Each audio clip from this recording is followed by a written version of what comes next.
Muy buenos días a todos. Vamos a comenzar. Estamos en la clase número 9 y posteriormente la número 10. Bien, vamos a comenzar con los contenidos de esta clase. Nos habíamos quedado en la unidad 2, proceso de enseñanza-aprendizaje. Confío en que todos ya han visto las clases anteriores.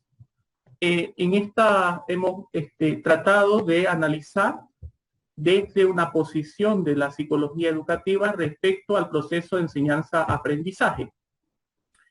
Bien, hoy seguimos obviamente en la unidad 2, pero esta vez ya vamos a comenzar a analizar este mismo proceso de enseñanza-aprendizaje, pero desde una posición psicoanalítica, ¿okay? Desde un campo freudiano y post-freudiano. No nos vamos a quedar en el campo freudiano solamente, ¿okay? Bien. Ahora que confío en que hemos entendido el trabajo actual de la psicología educativa y la educación en general, podemos aventurarnos en el estilo de análisis que propone este campo freudiano y post-freudiano sobre la interacción que se produce en el establecimiento educativo. O sea que vamos a volver a tomar el proceso de enseñanza-aprendizaje desde el nudo Borromeo que hemos explicado en la anterior clase, pero esta vez desde una mirada psicoanalítica, ¿ok? A ver, algo tal vez que hay que decir antes de comenzar con este análisis que va a tomar un rumbo un poco distinto al clásico de la psicología educativa, es que, a ver, nosotros para comprender, vamos a decir, una verdad, sea cual sea esta verdad o un genuino saber de algo, lo primero que tenemos que hacer es desilusionarnos, ¿okay? En este caso, como estamos entendiendo la educación, tenemos que desilusionarnos de la educación, ¿okay? La educación desde un sentido tradicional, ¿no? La desilusión, lógicamente, es traumática y dolorosa siempre, pero de alguna manera es muy necesaria para introducir y despertar, sobre todo, ese saber genuino que tanto estamos anhelando. Nuestro infantilismo en cuestión del pensamiento y de la racionalidad que podemos tener finaliza cuando asumimos nuestro propio error, cuando dejamos de confirmar nuestros propios prejuicios. Tenemos muchos ejemplos al respecto. Entonces, la desilusión o el desencanto, como lo decía Marx, de alguna manera despierta la racionalidad en nosotros, ¿okay? Generalmente creemos que es la ilusión la que nos permite perseguir un razonamiento genuino, pero sucede todo lo contrario, ¿no? Es el desencanto el que nos hace pensar las cosas y repensar las cosas una y otra vez hasta encontrar un saber genuino, un saber más o menos racional. En mi caso, por ejemplo, yo logré profundizar en mis conocimientos cuando me desilusioné de la carrera. Puede ser que algo parecido hayan pasado ustedes o vayan a pasar más adelante, en el cual la desilusión, obviamente, en la enseñanza dentro de la carrera de psicología, me permitió profundizar conocimientos que de otra manera la ilusión solo me permitía la comodidad de lo básico, de entender lo básico. Bien, a ver, vamos a comenzar entonces con el punto de la práctica psicoanalítica en el proceso de enseñanza-aprendizaje. Para esto vamos a tomar los marcos de análisis desde el nudo Borromeo que habíamos visto, pero desde una óptica distinta, ¿okay? Esto con el ánimo, como les dije en la anterior clase, con el ánimo de influenciar o desde posicionarnos desde lo radical, ¿verdad? Desde cambiar todo esto por algo nuevo. ¿Okay? Cualquiera de las dos posiciones pueden ser asumidas de la misma manera. Bien, en este caso entonces los marcos de análisis, como podemos notar, tienen elementos muy similares entre la relación o la intersección entre el ambiente y el profesor y por otro lado la intersección entre el ambiente y el estudiante. ¿Okay? Fíjense que los marcos de análisis son iguales en ambos sujetos, tanto en el sujeto profesor como en el sujeto estudiante. Cuando hablo de marcos de análisis, estoy hablando y estoy partiendo de los mismos elementos. La problemática, lo más externo, su malestar, la fuente de sufrimiento, aquello que lo agobia o de lo que se queja. En este caso, el profesor. Su identidad, su saber y su deseo. Fíjense que estamos yendo desde lo más externo hasta lo más intrapsíquico, ¿verdad? La problemática está en lo superficial, es decir, desde lo externo.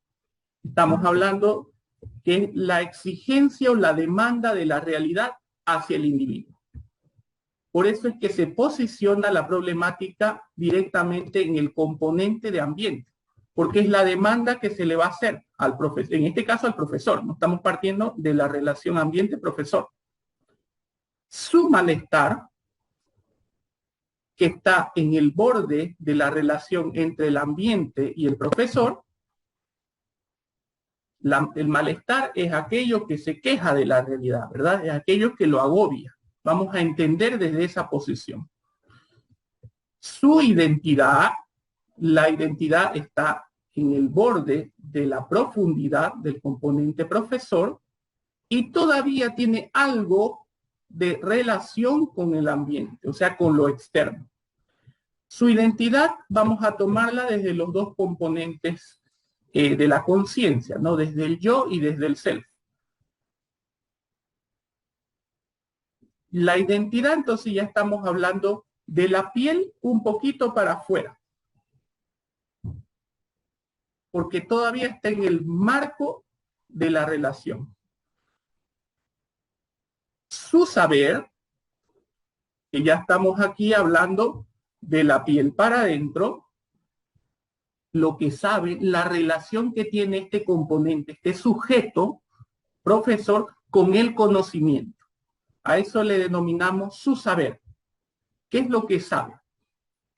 ¿Qué es lo que hace escribir a la pizarra el profesor? Y lo más interno, su deseo. Extrapolando a la terminología estrictamente psicoanalítica, sería su inconsciente.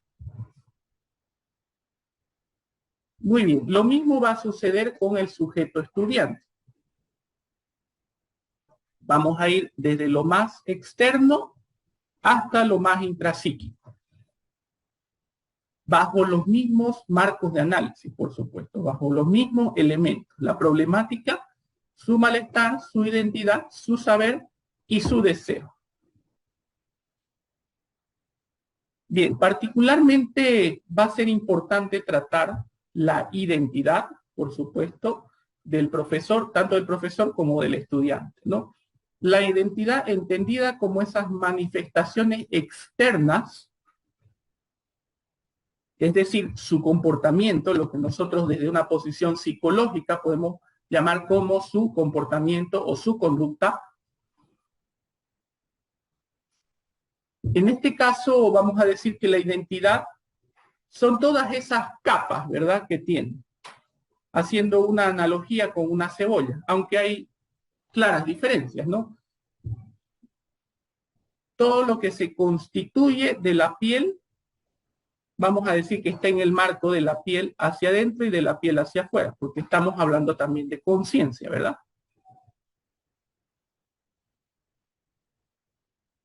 Desde un punto de vista pesimista podemos decir, entonces, vamos a hacer una comparativa de la identidad con esas capas, como si fuese una cebolla de lo que estamos tratando.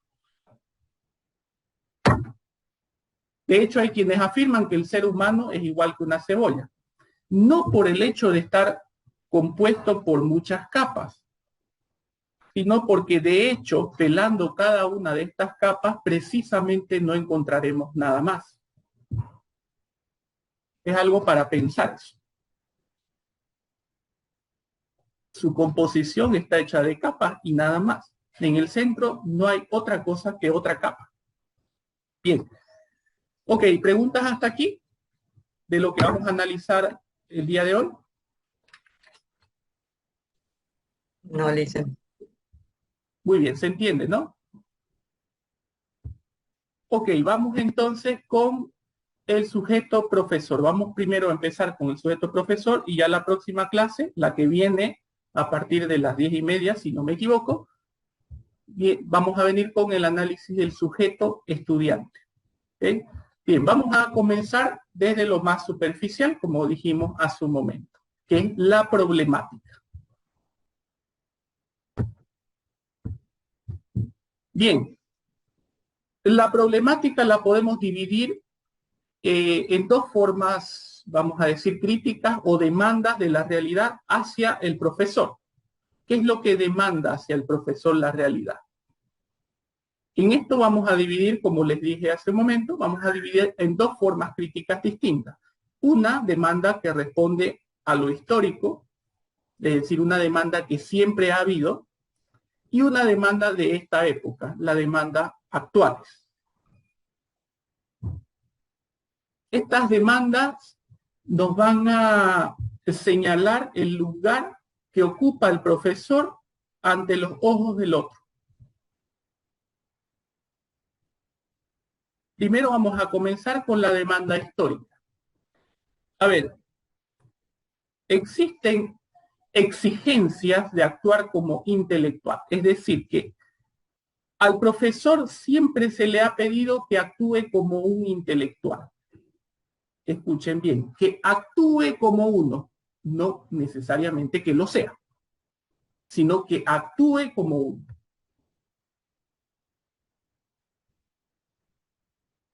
Siendo que la misma sociedad nunca ha podido definir la intelectualidad como tal.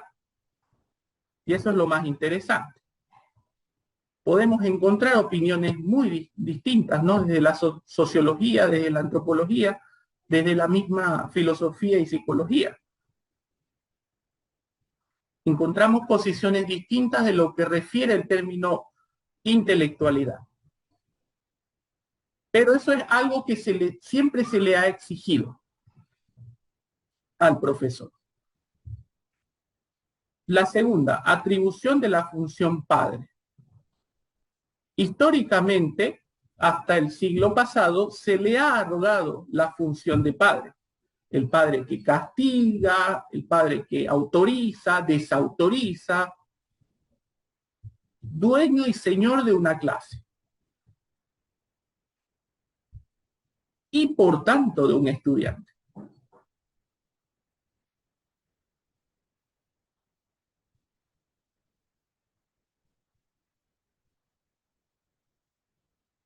Siendo que se le arroga tantos atributos, vamos con la tercera demanda.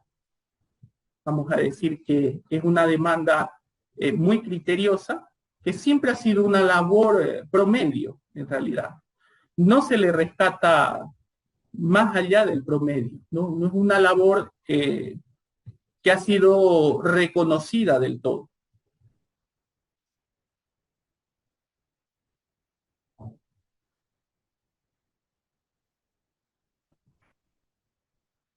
Nosotros podemos ver desde muchos puntos de vista, desde el mismo reconocimiento social, que la labor es una labor promedio, desde el punto de vista económico, estamos hablando del profesor de la escuela. Desde muchos puntos de vista podemos ver que es una labor promedio. Sin embargo, hay cierta idealización contraponiendo esta exigencia a modo de crítica. Está ciertamente idealizado desde cierto punto de vista, ¿no? Por ejemplo, se le exige que sea un modelo de ciudadano, pese a que es una labor promedio. Se le exige que sea un modelo de ciudadano con un comportamiento envidiable. Históricamente se le ha pedido eso. ¿Dónde nos damos cuenta que esa demanda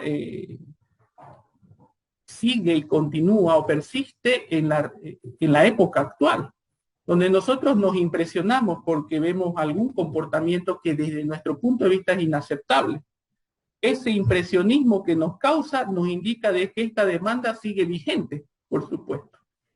Si no, lo tomaríamos como algo más que pasó, ¿verdad? Pero si nos llama la atención, entonces quiere decir de que nosotros tenemos introyectada esa demanda hacia él. Esperamos que el profesor nos dé la receta de éxito.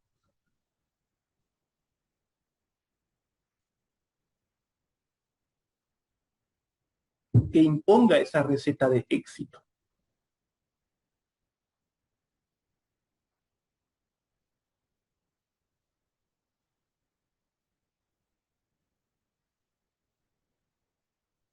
Que esté permanentemente actualizando contenidos.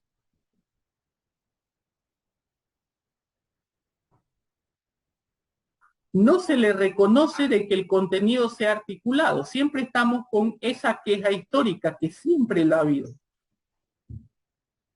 Desde el nacimiento de la universidad, por ejemplo, en la era medieval, se le exigía a través del trivium y quadrivium, que eran las dos formas de enseñanza universitaria en aquel tiempo,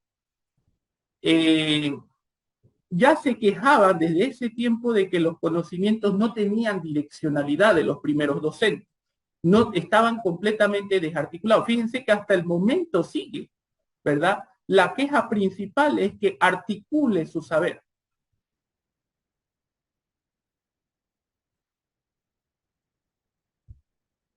Que responda a las demandas y exigencias de su tiempo.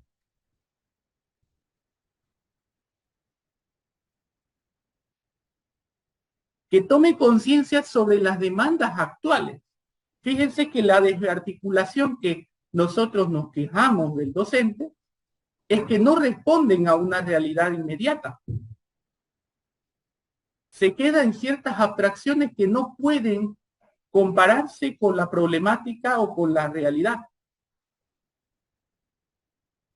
Entonces, esas demandas siempre han estado ahí, desde el nacimiento de la escuela y la universidad. Bien. También hay ciertas demandas que se han ido sumando en la época actual. Desde la política educativa neoliberal, por ejemplo, se le exige al profesor que sea un tecnicista actualmente, que sea un instrumentalista, un pragmático y un conocedor de asuntos globales. ¿Dónde nosotros nos damos cuenta que esto es así? Veamos si desde nuestra misma posición aceptamos un no sé a un profesor.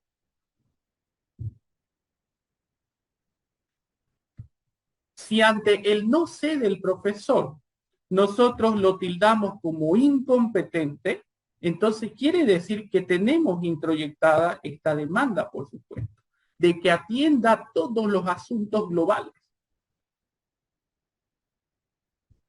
De que tiene, desde su labor, tiene la obligación de entenderlo y saberlo todo.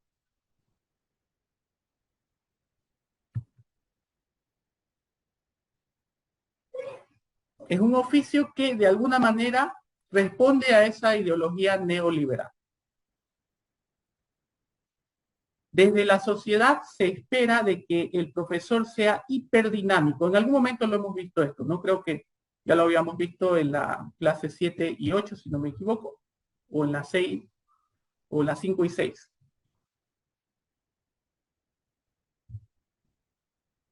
Es decir, que la sociedad espera ese hiperdinamismo del profesor. Espera que sea hiperdinámico y que no aburra a la clase.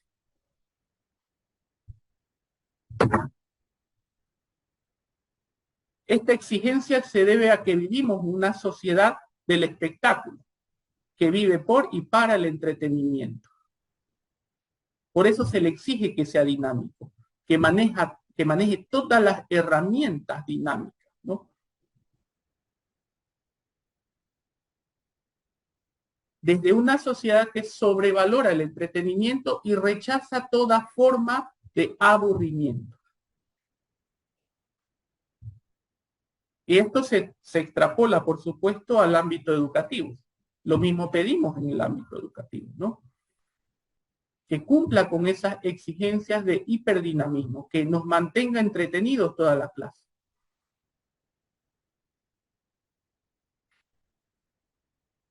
Estamos hablando de un profesor con una pedagogía hiperdinámica, ¿no? Bien.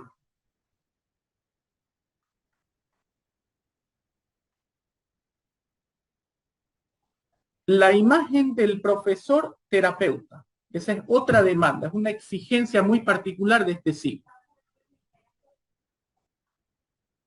Desde la sociedad se le exige que atienda todo tipo de problemas dentro de una clase.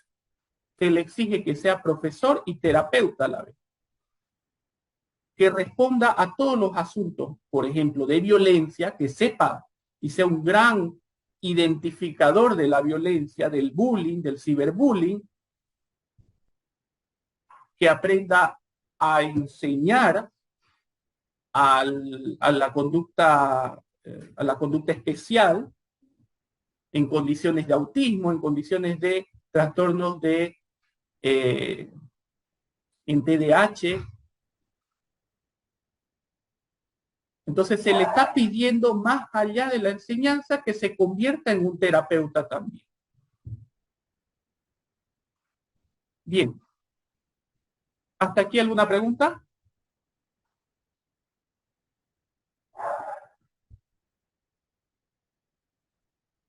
Muy bien. A ver, para contraponer, porque a mí me gusta siempre una pedagogía que sea a partir de la polémica, que nazca un cierto saber a partir de lo polémico. Ese es mi estilo pedagógico. A ver, en esto vamos a dar cierta responsabilidad al mismo profesor de la exigencia que tiene. Y esto quiero hacerlos pensar. Hay cierta responsabilidad en estas últimas demandas que la realidad le hace, de la sociedad le hace al profesor. Hay cierta responsabilidad de él. Lo podemos ver en que el mismo profesor idealiza su propio trabajo. Yo los invito a ver o a analizar comentarios en redes sociales, por ejemplo, o las felicitaciones que ellos mismos se hacen en ciertos afiches, ciertos anuncios, ¿no? Afiches con mensajes de sobrevaloración de un oficio de enseñanza, ¿no? Por ejemplo, atribuyéndose cualidades casi místicas de este tipo de trabajo, ¿no? Donde se felicitan. Felicidades a los profesores, a todos los profesores. Ustedes tienen la labor más importante del mundo, formadores de conciencias, y todo lo hacen con sus propias manos. O sea, ese tipo de idealización después se convierte en una demanda hacia él. Muy bien. Instaurando lo polémico, vamos a continuar entonces. Bien. Su malestar. Vamos con su malestar. Ya nos estamos posicionando, ya no del todo en la realidad, sino ya estamos empezando a interseccionar entre la realidad y cierto psiquismo. Su malestar, estamos hablando que es su demanda hacia la realidad, ¿no? Estamos hablando su queja, de lo que lo agobia al docente o al profesor. Bien, para ello voy a compartir lo siguiente. Su malestar en términos freudianos sería las fuentes del sufrimiento del profesor, lo que lo agobia y de lo que se queja el profesor, ¿no? Y esto está en completa relación con la demanda que la realidad le hace a él, ¿no? Y él responde con esa queja. Bien. Vamos con la primera. la desvalorización. Nosotros, básicamente, creo, al menos, que la desvalorización es algo de lo que el profesor se queja. Pese a todos esos mensajes idealizadores, sigue percibiendo una desvalorización del propio oficio como fuente de sufrimiento de la realidad, ¿no? Otra de esas fuentes de sufrimiento es la rabia mal canalizada, ¿no? La pérdida de interés por la enseñanza. Esto nos vamos a detener mucho más adelante en el tema de la pérdida de interés por la enseñanza. Y el miedo a defender sus propias posiciones, incluso si éstas están en contra de la misma institución escolar. Bien, más allá de estas fuentes de sufrimiento, tenemos que hablar de ese común denominador de estas fuentes de sufrimiento. Es decir, podemos atribuir como fuente de sufrimiento, perdón, como común denominador de estas 4 fuentes de sufrimiento a una impotencia que siente el profesor. O sea, es la sensación que tiene, ¿no? Que proviene de estas 4 fuentes de sufrimiento.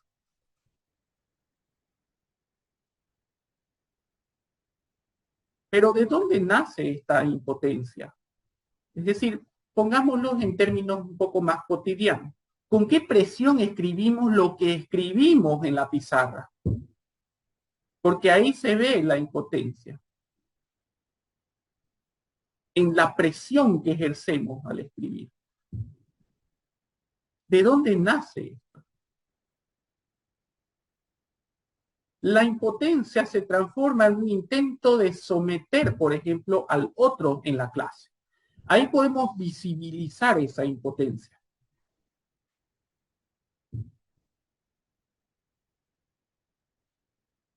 En la sobredimensión del poder. El sobrecontrol de ese saber hacia el otro. A ver, esta angustia, impotencia a la vez, debe ser trabajada por el analista. Estoy dando puntos de encuentro en cada uno de estos marcos de análisis, ¿no?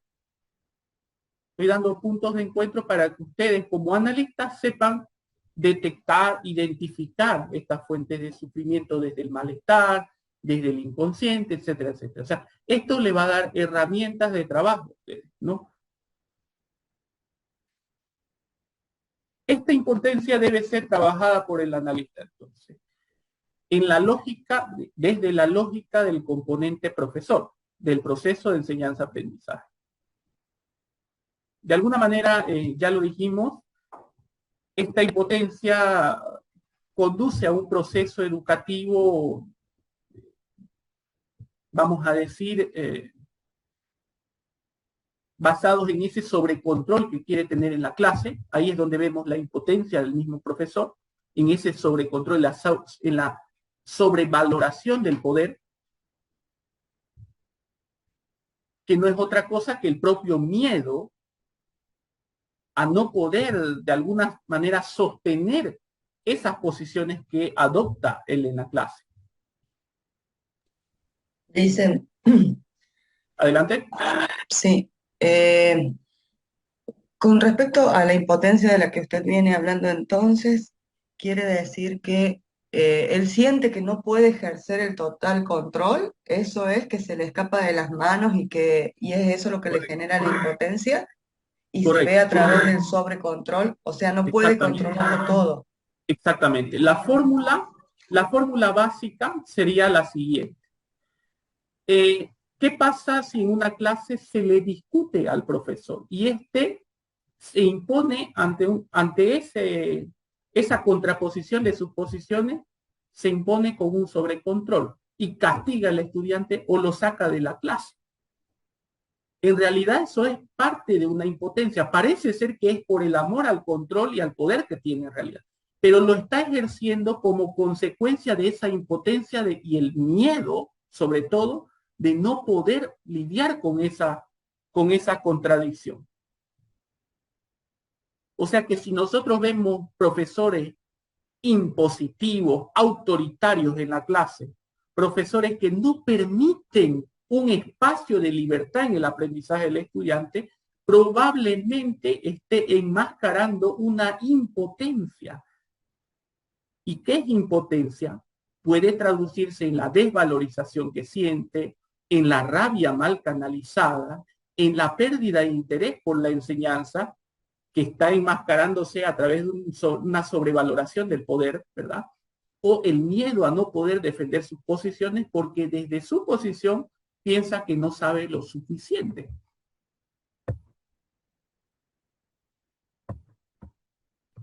¿Se entiende? Sí, sí. O sea, esto es porque estoy pensando cómo se detecta, porque usted dijo que desde el psicoanálisis, desde el terapeuta hay que trabajar estos aspectos. Entonces, ¿cómo se detecta eh, que existe una impotencia? Y ahora entiendo por el ejemplo que dio, es a través de ciertos indicios que va dando. Claro, en efecto. El análisis va a comenzar desde una demanda, ¿no? El malestar refleja una demanda con la que puede llegar el mismo profesor desde la condición del proceso de enseñanza-aprendizaje. No se olviden, estamos trabajando el psicoanálisis desde la posición del proceso de enseñanza-aprendizaje.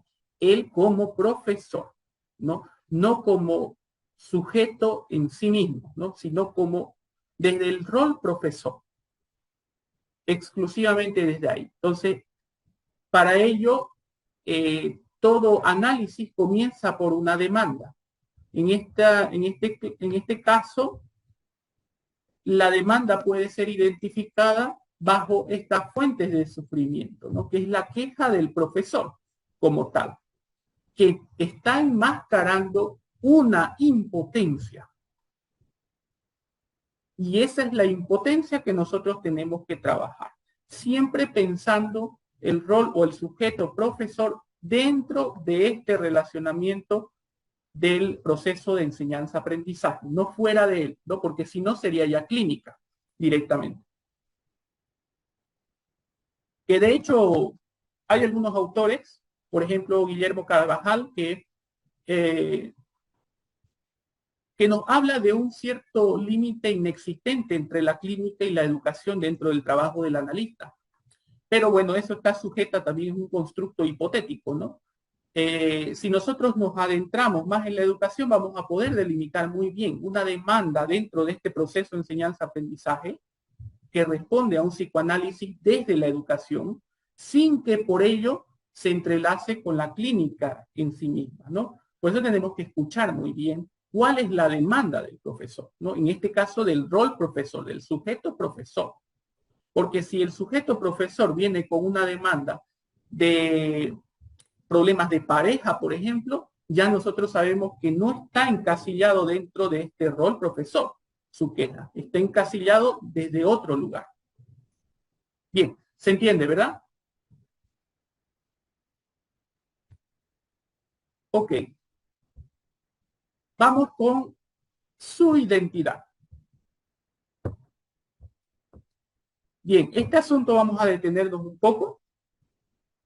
Es importante comprender la naturaleza de la identidad antes de comenzar a ver cuál es el rol, a descomponer el rol que tiene el mismo profesor, tanto el profesor como el estudiante, por supuesto, ¿no? Y los aspectos críticos que socavan la identidad, en este caso del profesor. No nos perdamos que el marco de análisis puede ser a partir del profesor como del estudiante. Estamos trabajando solamente desde el profesor ahora. ¿Ok? Bien, a ver, vamos a tomar a Guillermo Carvajal nuevamente. Este autor, ustedes lo tienen en el capítulo 2 de su compilado. Les sugiero que vayan leyéndolo. Bien, a ver, vamos a tomar una posición post-freudiana acá para poder comprender lo que es una identidad, ¿no?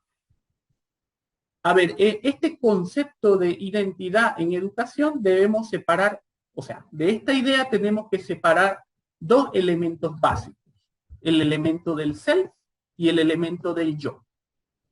¿Okay?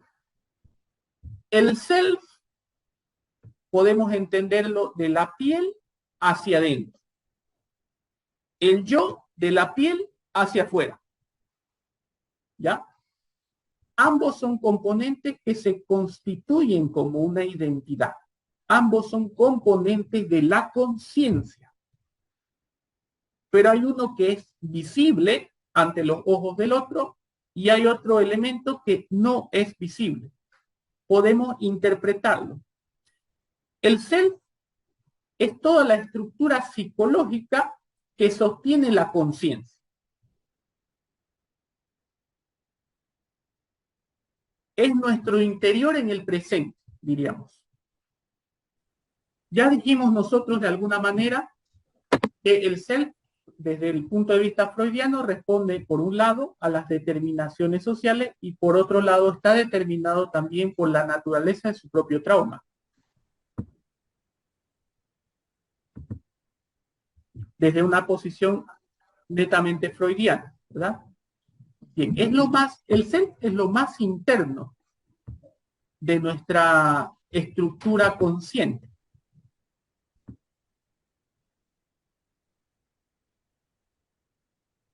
Por otro lado, va de la piel hacia afuera. El yo se refiere a la percepción que tiene el otro sobre mi propio self.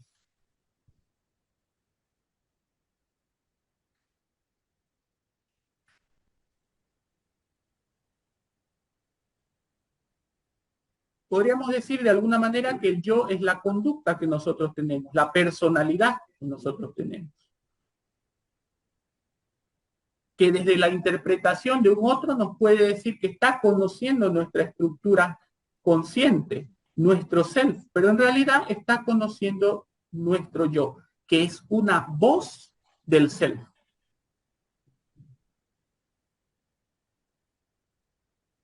Y así como es una voz, estoy diciendo que el self tiene más de una voz. Desde la psicología sistémica, desde el humanismo, podríamos decir que el yo es un rasgo de personalidad que está a merced de una circunstancia, a merced de un contexto. Desde el psicoanálisis, desde una posición post-freudiana, podríamos decir que el yo es simplemente una voz del ser. Y así como es una voz del ser, tenemos nosotros muchísimas voces, dependiendo de esa circunstancia, dependiendo de ese contexto.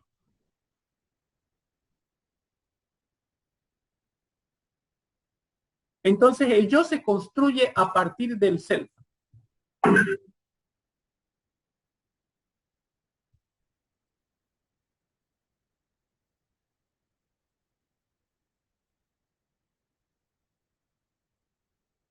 ¿Por qué es necesario que nosotros tengamos una voz yoica, dependiendo de las circunstancias?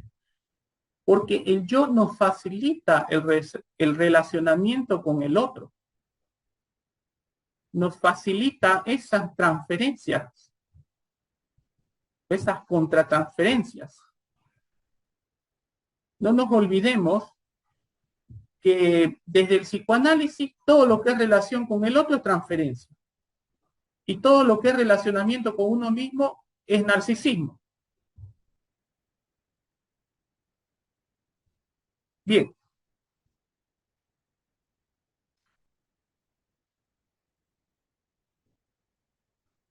¿Preguntas hasta aquí?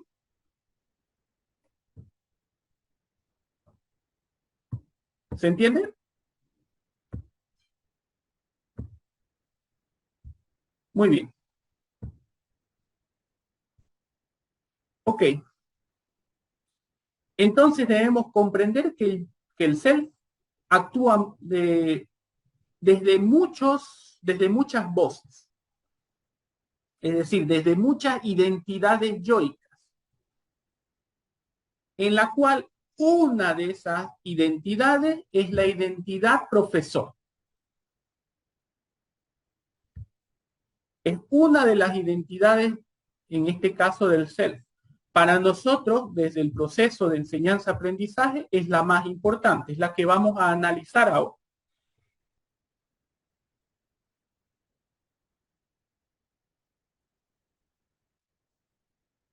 El self, entonces, es un componente consciente. Naturalmente, captura, piensa, responde a la realidad que lo sorprende o que lo agobia a partir del yo.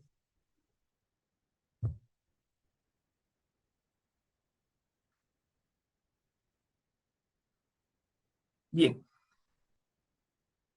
preguntémonos por qué el profesor acude a esta identidad del profesor. ¿Por qué es elegida la identidad yoica de profesor para impartir una clase? Porque esta identidad es la que le permite enseñar a un otro. Es decir, que es un yo, una identidad yoica que tiene ciertos atributos. Uno de esos atributos es hacer prevalecer el propio discurso, por ejemplo. Otro es imponer una visión de los hechos.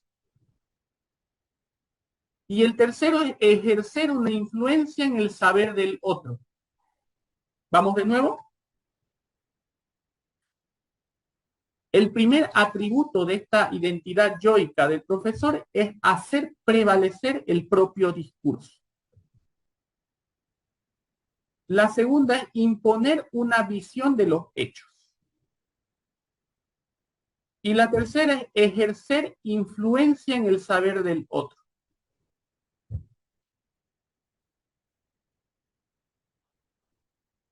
Entonces, el self elige esta identidad ya que es la que le da posibilidades de ser escuchada.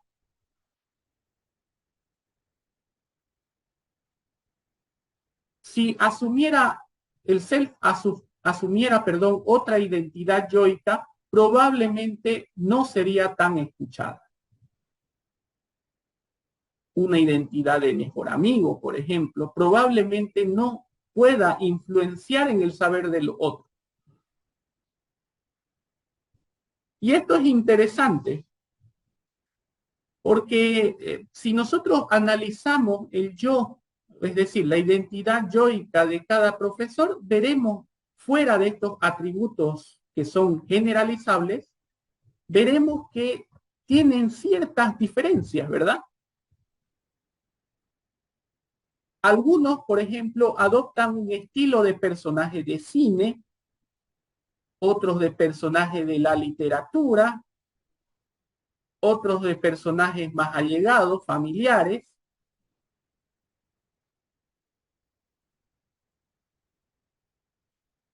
Todo esto podemos seguir, a partir de analizar la identidad yoica del profesor, podemos obtener ciertos rasgos del self, ciertos rasgos de la estructura a la que pertenece el profesor.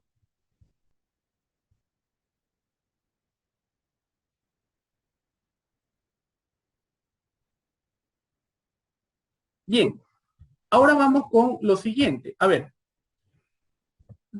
pese a que es una identidad yoica constituida y anclada desde el self, no nos olvidemos que también puede ser despojada.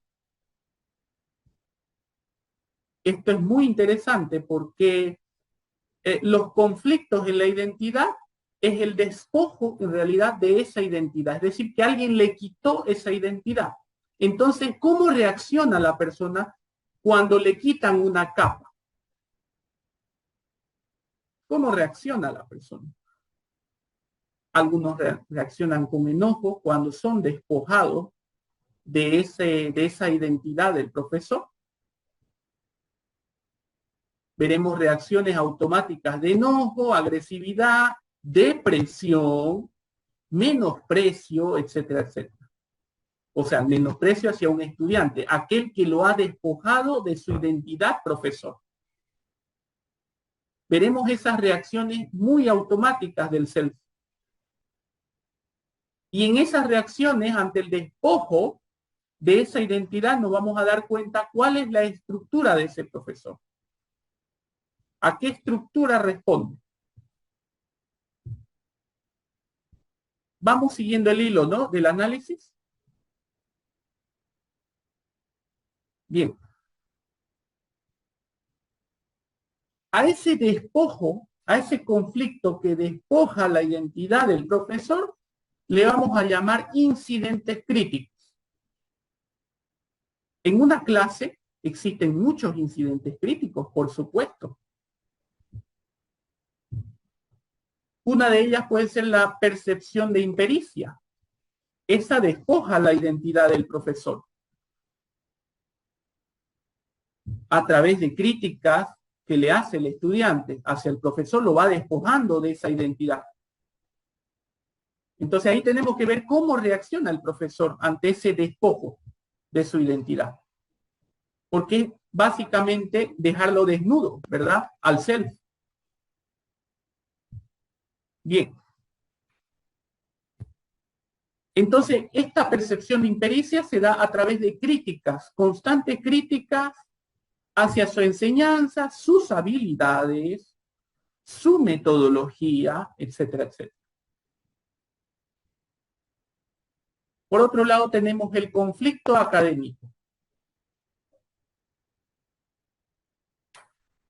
Este despojo de su identidad se da a partir de la percepción que tiene el profesor del control sobre su clase. En este caso, propiamente sobre la percepción sobre el descontrol, cuando percibe que está descontrolada la clase. Por ejemplo, ante la inasistencia de la mayoría de estudiantes. Es una forma del despojo de esa identidad también. O cuando los estudiantes no le están haciendo caso, no le están prestando la debida atención. También podemos entenderlo esto como un conflicto académico. O sea, cuando entra en conflicto académico por la pérdida del control sobre la propia clase, ahí se despoja también la identidad del profesor.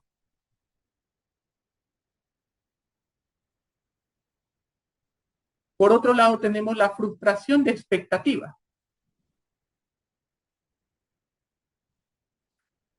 El fracaso que siente el profesor al no poder hacer participar a su clase puede despojarlo de su identidad yoica. O ante la reprobación de la mayoría también. Espero que no suceda, ¿eh?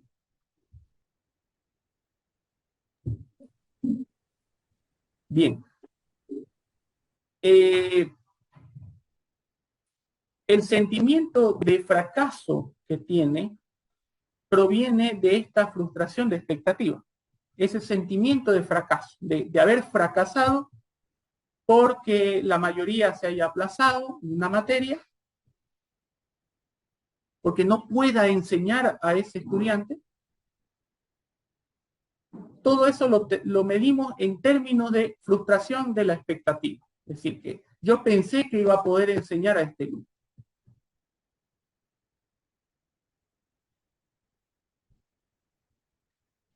Conflictos por situaciones de injusticia. Este tipo de conflicto y el despojo de la identidad yoica es muy reciente. Podemos analizarlo desde los últimos acontecimientos de la crisis sanitaria que vivimos en el 2020.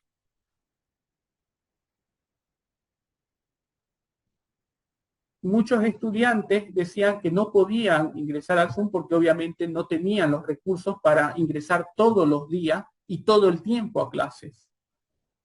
Esto pudo de alguna manera conflictuar esa identidad yoica del profesor por injusticias que no están en control, o sea, no puede ejercer un control. Hay una supremacía de lo externo ahí, ¿verdad? Que está despojando la identidad yoica. Es decir, un conflicto que no depende de él y por tanto él no tiene control sobre eso. A partir de este despojo de la identidad yoica del profesor, desde el conflicto por situaciones de injusticia, podemos explicar la masiva renuncia de profesores posterior a la crisis sanitaria. Tómenlo como un punto de investigación desde el psicoanálisis.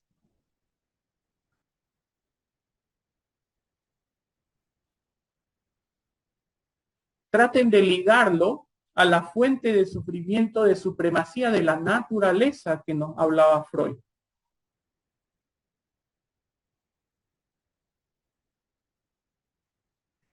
Muy bien. ¿Hasta aquí alguna pregunta?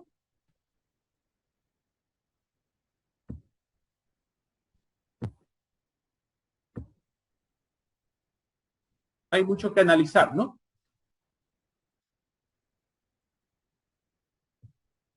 Bien, vamos a continuar con su saber. Vamos a hablar un poquito sobre el saber del profesor y ahí finalizamos la clase número 9. ¿Ok? Y en 15 minutos nos vamos a volver a ver. Vamos a analizar un poquito más. ¿Sí? Bien, para eso voy a compartir lo siguiente. Bien, desde su saber, o sea, estamos posicionándonos ya en la intersección entre, vamos a decir, la intersección bien en la línea entre el ambiente y lo psíquico en el profesor. Su saber ya pertenece, perdón, estoy mal.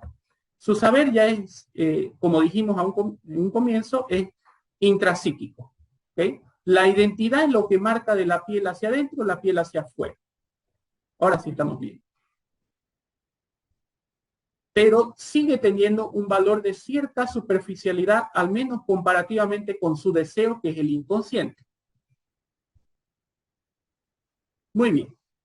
Aclarado eso, podemos ir a su saber. A ver, el saber del profesor, cuando hablamos del saber del profesor, estamos hablando de su relación entre el conocimiento, ¿verdad? Su relación con el conocimiento. En términos cotidianos podríamos decir, o podríamos preguntarnos, ¿qué estamos haciendo escribir al marcador de la pizarra? ¿Qué es lo que estamos haciendo escribir? ¿Lo que enseña tiene algún valor de verdad?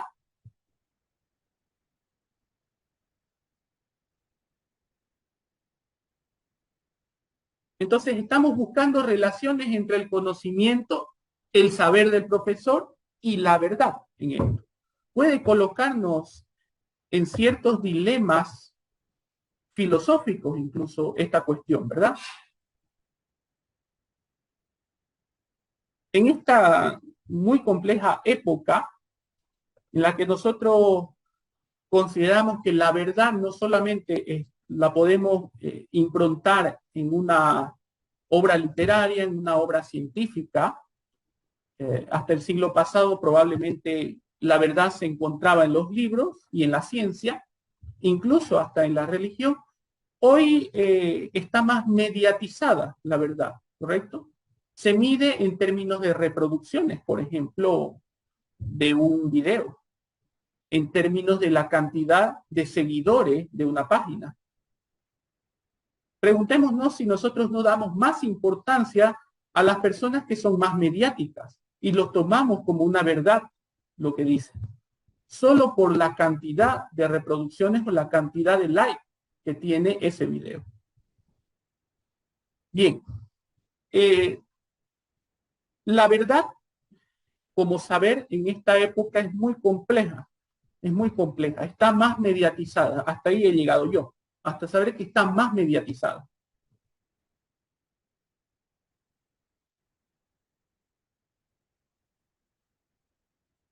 Bien, vamos con entonces la relación profesor-conocimiento.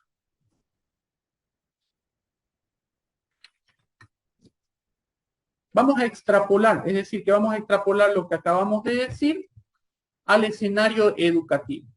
¿Qué valor tiene el saber del profesor? Nos volvemos a cuestionar desde aquí. ¿Su saber contiene alguna verdad? Para responder a estas dos grandes preguntas, en relación al saber del profesor, vamos a tomar la referencia de Gabriela Nemiña, desde su obra Malestar, Deseo y Saber. Es una psicoanalista argentina muy reconocida en el medio educativo. Gabriela Nemiña.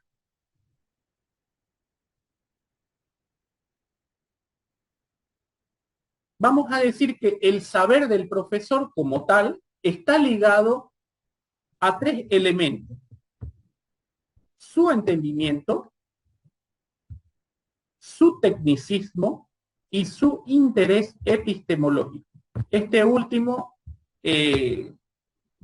probablemente el más importante, porque este se liga al deseo del profesor, al inconsciente del profesor. Bien,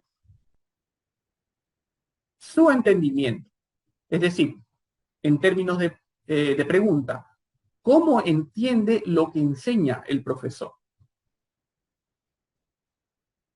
La mayor problemática en su entendimiento se refiere a la confusión que tiene, inevitable para el profesor a veces, entre el contenido que enseña y el conocimiento. El contenido es solo información que puede o no transformarse en conocimiento. No necesariamente, no necesariamente. El contenido es información. El conocimiento es producto de interpretaciones sobre el contenido.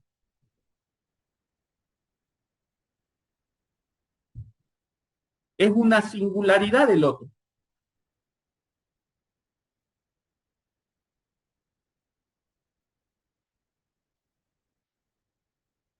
Por eso en una clase, por ejemplo, se presenta contenido como una verdad. El contenido como conocimiento.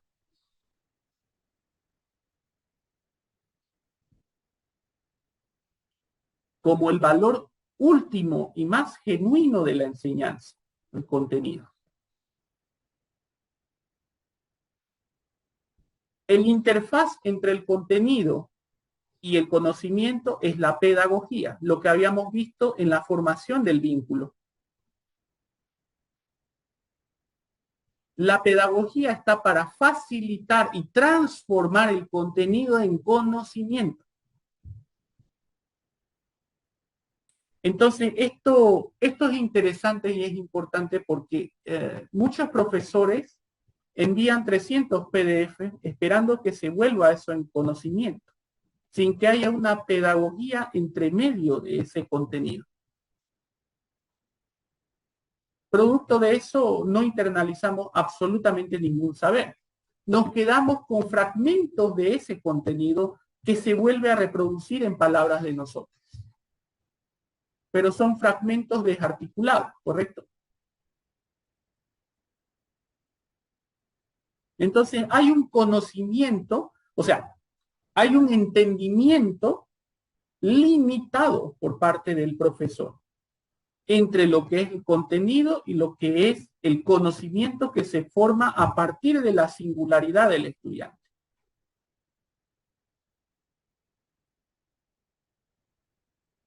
Dicen, esto es limitado porque no puede verlo, porque el profesor no puede ver lo que realmente sea, digamos que el conocimiento que se generó en cada estudiante, ¿por qué es limitado?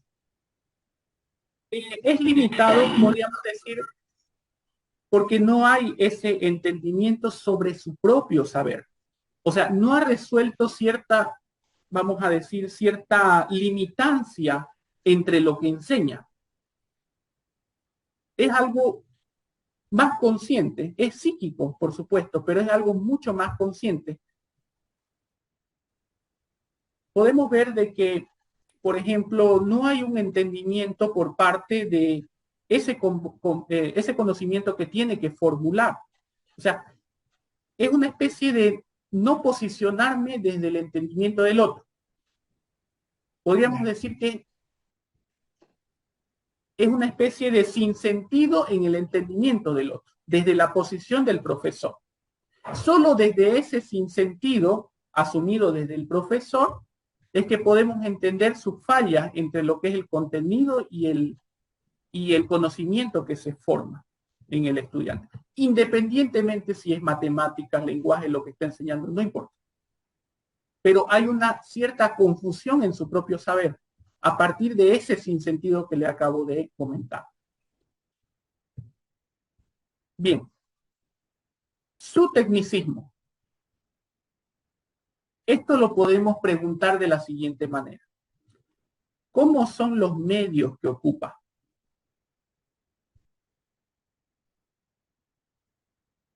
En esta época en particular,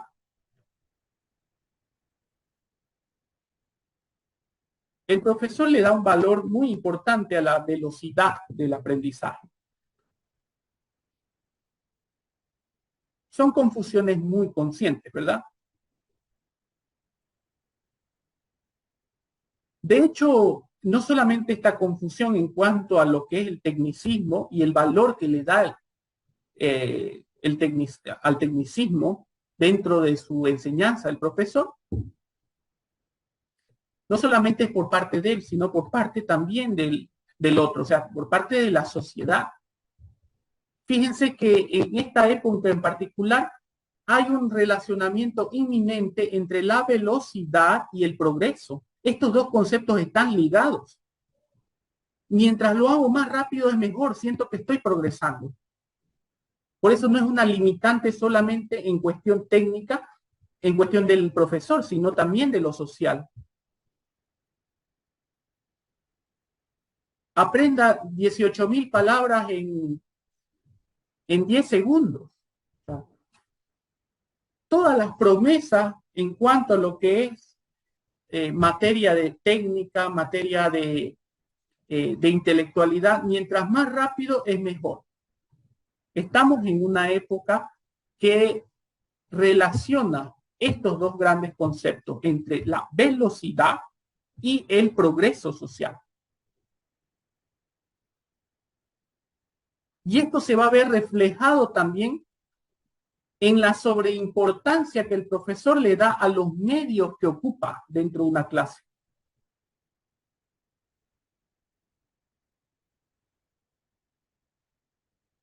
Una conformidad practicista e instrumentalista transmitida al estudiante.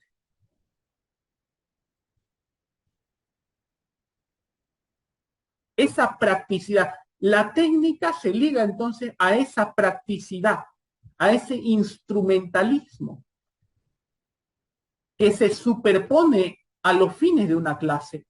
Fíjense esto que parece pequeño, pero es un poco más grande. La pedagogía, por ejemplo, se entiende desde el punto de vista técnico hoy en día, solamente desde el punto de vista técnico, desde el punto de vista práctico. Mientras más práctico es mejor, convirtiendo el fin de la enseñanza ya no como un medio la pedagogía, sino como un fin en sí mismo. Fíjense que esa practicidad deja de ser un medio para convertirse en un fin de la clase. O sea, ya no me interesa, por ejemplo, lo que ustedes aprendan acá. Me interesa que manejen mi plataforma, que manejen el PDF y la lógica que yo estoy. Fíjense que los fines de la enseñanza se vuelven los medios ahora, lo que eran los medios. Por esa sobrevaloración que se hace sobre la practicidad y sobre el tecnicismo que se maneja dentro de este proceso de enseñanza-aprendizaje.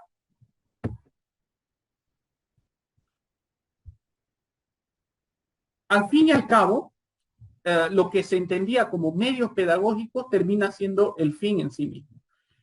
De manera que el producto de la enseñanza queda contaminado por este medio. Por ejemplo, nosotros no entendimos nada de una clase, pero sí aprendimos a manejar la plataforma del profesor.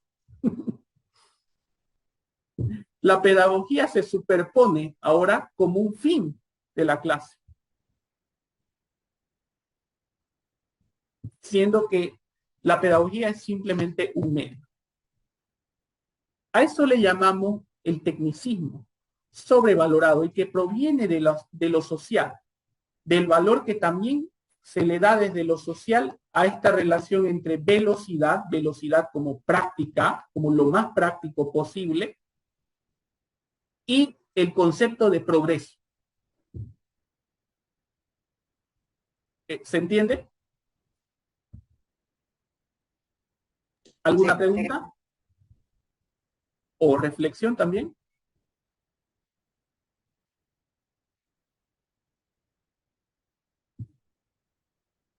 Muy bien. Vamos con el interés epistemológico. Aquí nos hacemos la siguiente pregunta. ¿Cuál es el interés porque el otro construya conocimiento?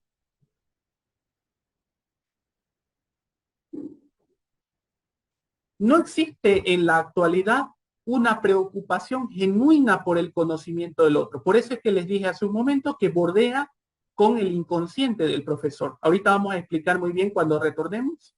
Vamos a explicar el inconsciente del profesor.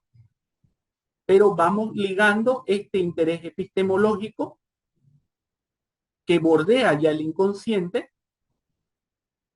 y que nos habla sobre esa escasa preocupación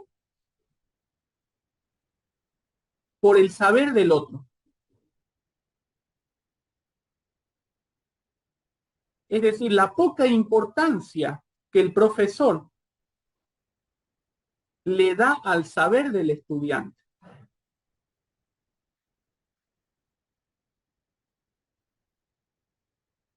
¿Dónde lo vemos reflejado este poco interés epistemológico en el profesor, en el saber del profesor?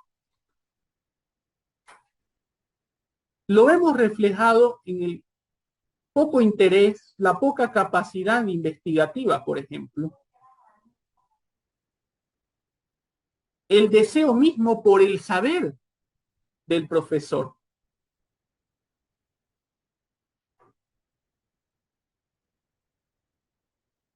La poca articulación que hay entre su saber y la realidad.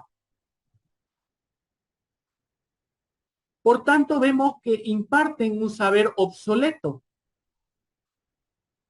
que más tarde se transfiere al sujeto estudiante, quien tampoco otorga valor al conocimiento.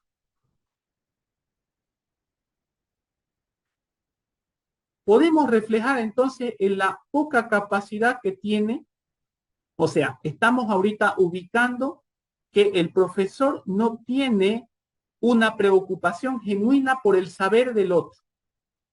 ¿Dónde se expresa esto? Nuevamente volvemos.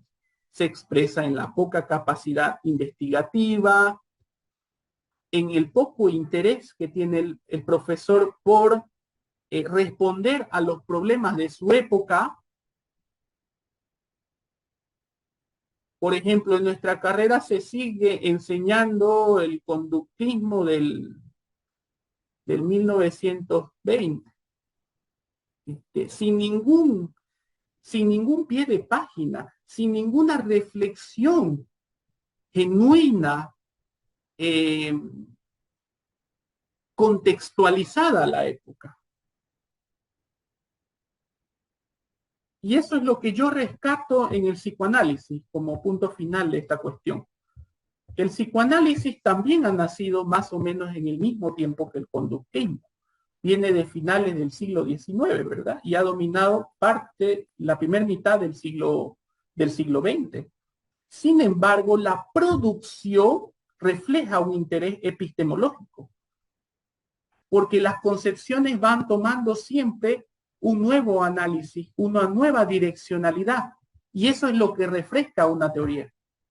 No es la enseñanza ciega de lo mismo, ¿verdad? Es la producción de algo nuevo. Ahí es donde vemos el interés que tiene el profesor. En esa producción, en ese afán de responder a los problemas de su época, independientemente si va a ocupar una filosofía estoica o se va a remitir a Sócrates o a la cultura sumeria, independientemente a eso. El interés se ve en que esa teoría puede responder a un problema actual. Y es porque hay un interés epistemológico que más tarde es transferido también a ese interés del saber de un otro. Bien, ¿preguntas hasta aquí?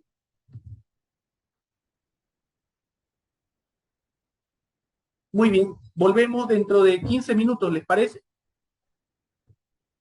Perfecto, muy bien. Muy bien, retomamos ahora sí, gracias. Estamos en su deseo. Bien, como lo habíamos manifestado hace un momento, este responde al aspecto más profundo de la psique del sujeto profesor. Vamos entonces con el deseo del profesor. A ver, todo deseo comienza con una falta. ¿Okay?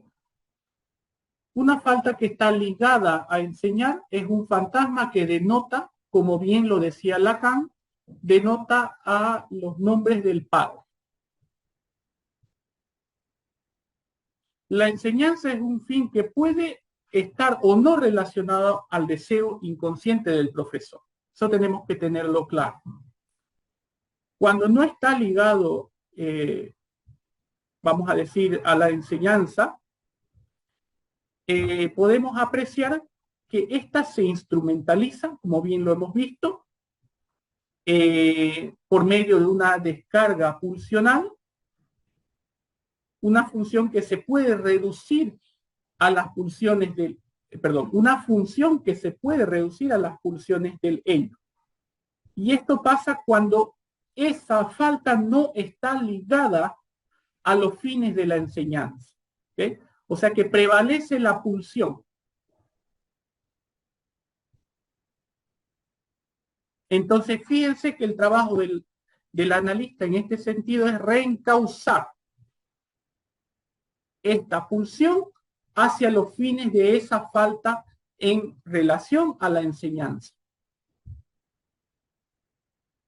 Estamos hablando solamente dentro del marco de la dinámica del proceso de enseñanza-aprendizaje. No nos vamos a salir de ese marco, ¿okay? Porque esto puede ser también entendido desde la clínica, ¿correcto? Bien.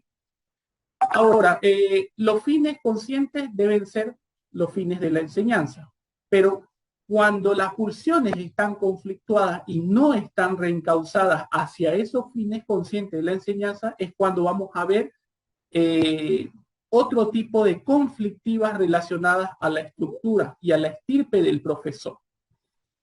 Cuando el profesor no analiza, por ejemplo, su deseo y su constitución de sujeto, podemos apreciar un profesor que pierde el control fácilmente de su propio discurso. O sea, es rebasado por su discurso, que está fuera de ese fin de la enseñanza. Y que está atravesado por sus propios conflictos inconscientes. Vamos a ver algunas estructuras que nos hablan respecto a estas pulsiones conflictuadas que no responden y no están reencausadas en los fines conscientes de la enseñanza. Podemos ver profesores que responden a una estructura neurótica o histérica, ¿verdad? Cuyo discurso se marca por el amor hacia un otro. Fíjense que no responde esto a los fines de la enseñanza. Marcado por el amor hacia el otro. Podemos ver reflejados, por ejemplo, en esos discursos que están más empecinados en ayudar al estudiante que en instruirlo o educarlo.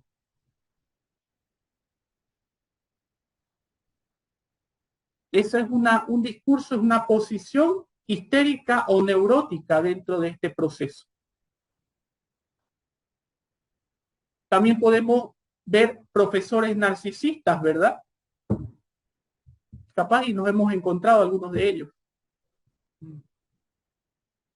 Profesores narcisistas que están marcados por un discurso obsesivo y autorreferencial, obsesivo en términos autorreferenciales, es decir, por un amor por su propio self, marcados por ese tipo de discurso. Una persona que se deja de referencia para todo,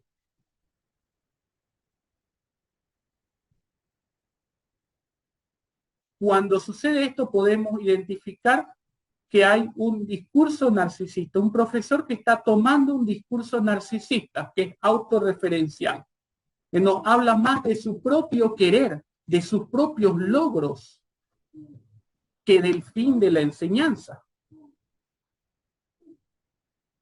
Profesores con discursos obsesivos, por otro lado,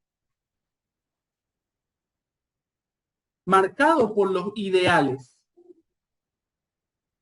La estructura obsesiva siempre está marcada por los ideales. Ideales que se tornan en un autoritarismo dentro de la clase, ¿verdad? Tenés que hacerlo con una fuente Arial 12. Si es Arial 11, te aplazo. Son discursos que están rebasados desde lo obsesivo, que no responden a ningún fin de la enseñanza, ningún fin consciente de la enseñanza. Profesores psicóticos, ¿verdad? Por otro lado también, profesores psicóticos, con un discurso fantasioso, deformado de significantes y significados, profesores que forcluyen esos significados, profesores perversos, por otro lado, despojados de cualquier norma y de cualquier ley, son estructuras que están conflictuadas y que estos conflictos rebasan esos fines conscientes que deberían ser de la enseñanza.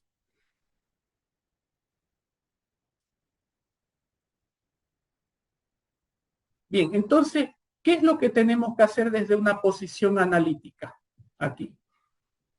Desde una posición analítica debemos primero reconocer nuestra propia falta, que marque nuestra propia ignorancia. Y esto es lo que tiene que ser transferido al estudiante. No es esa sensación de saberlo todo, sino más al contrario es la sensación de no saber nada, que se va a ligar a la necesidad de saberlo. Partir de la falta para llegar al deseo. Yo no lo tengo. No lo puedo saber. Y eso es lo que va a marcar ese deseo. Eso es independientemente si su enseñanza es de matemáticas, de lenguaje, de lo que sea, lo que tiene que marcarse dentro del profesor es esa transferencia de la falta del saber.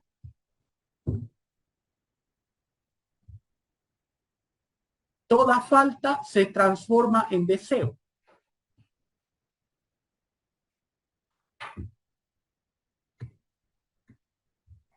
Y es este deseo que va a reconducir a ese fin de la enseñanza, el fin del aprendizaje por parte del estudiante.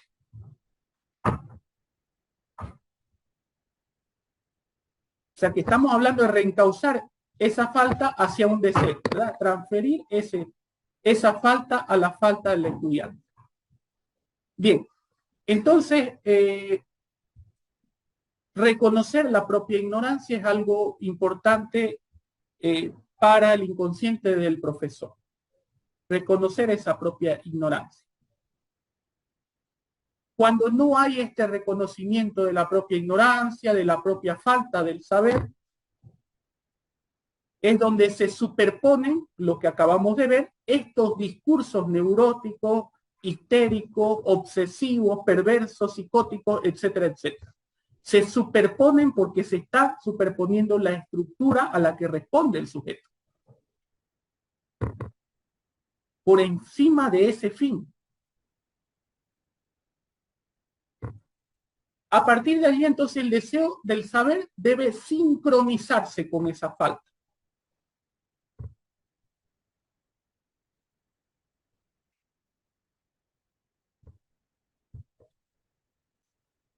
Ahora, ¿cuál es el ideal, entonces, desde este inconsciente del profesor? ¿Cuál es el ideal? El saber como pasión, por supuesto, que proviene de esa falta. Esa búsqueda incesante que va a haber por algo que sabe que no tiene.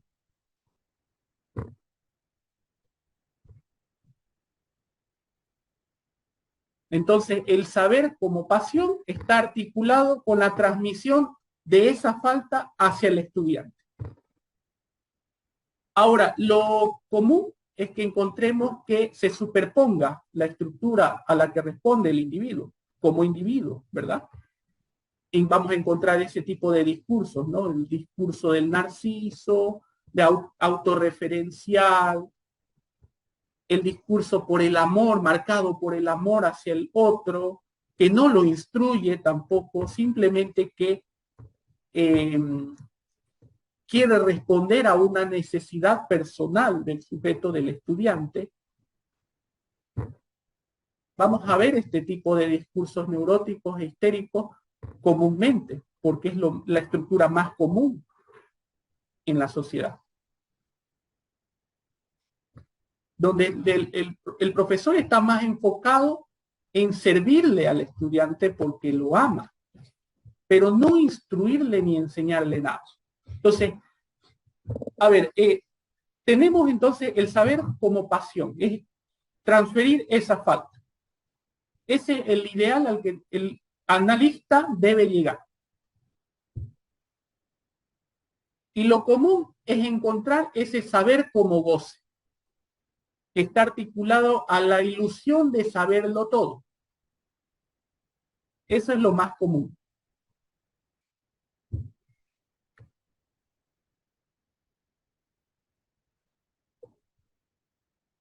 Muy bien.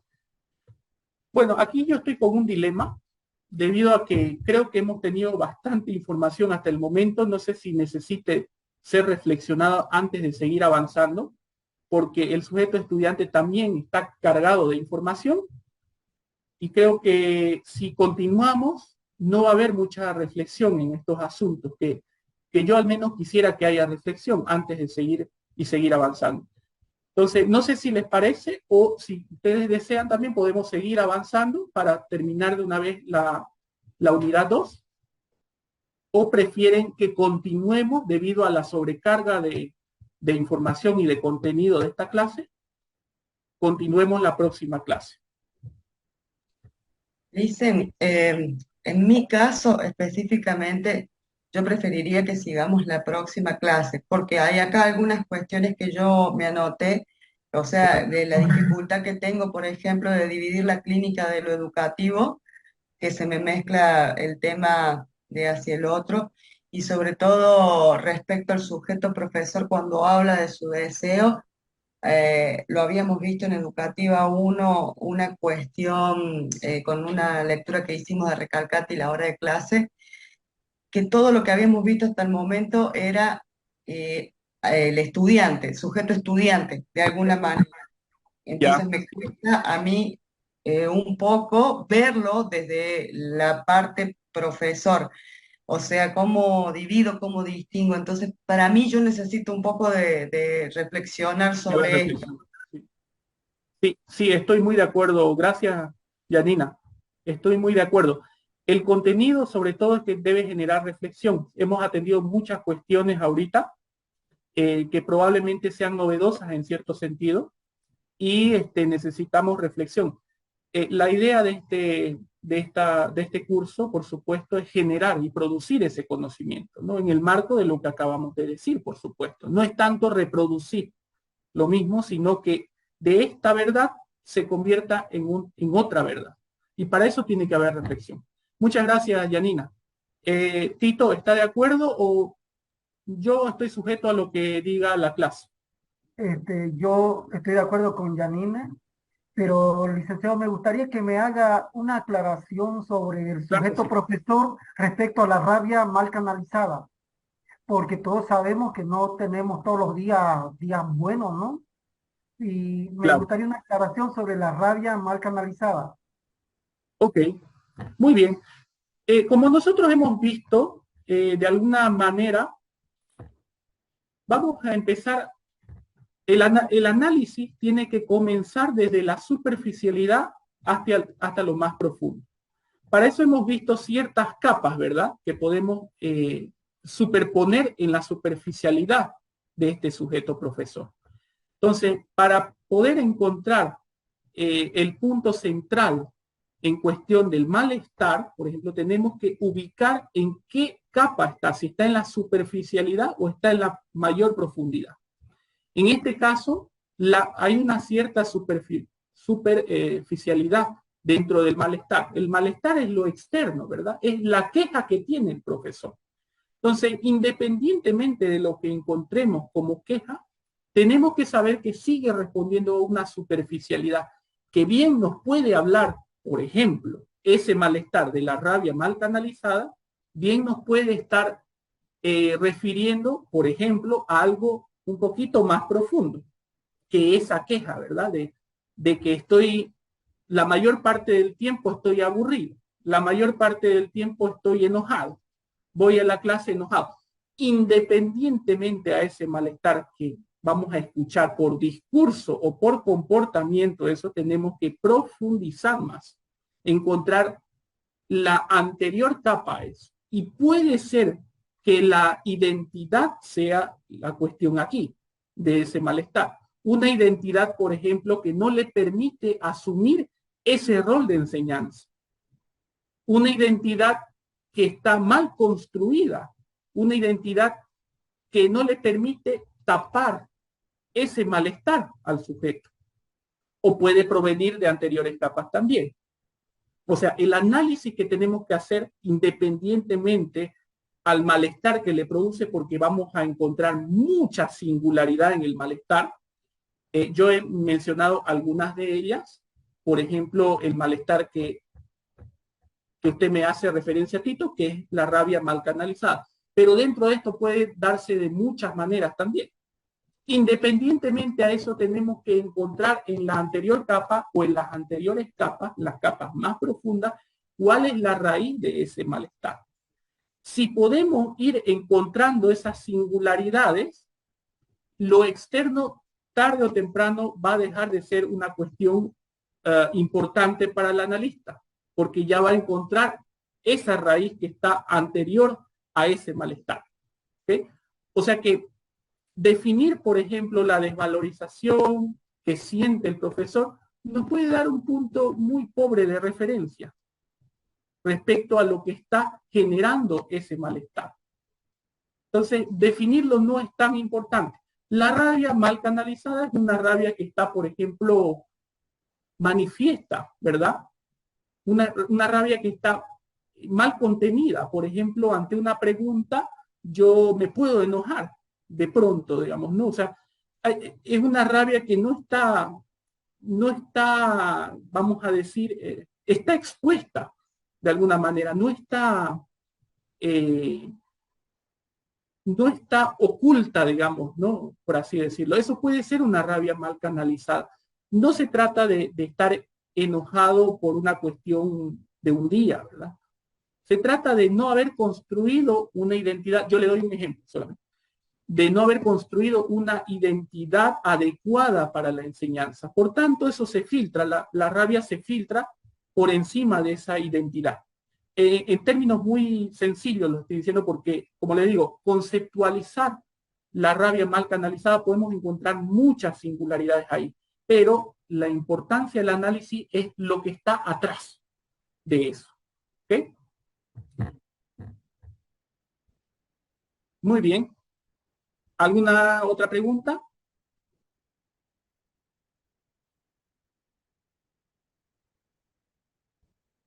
Ana, Iván. Miren que han estado muy callados.